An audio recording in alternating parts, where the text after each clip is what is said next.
front of me is HUAWEI Mate Xs Enter, and today I would like to show you where you can locate all text correction options.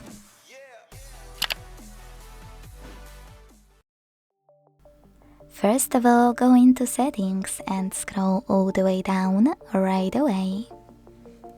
Then hit System and Updates at the bottom.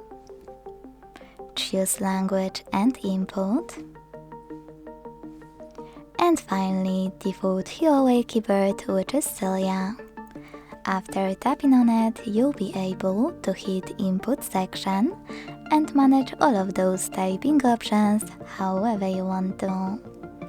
Thanks so much for watching. If you enjoyed this video, leave a like, comment and subscribe. Bye!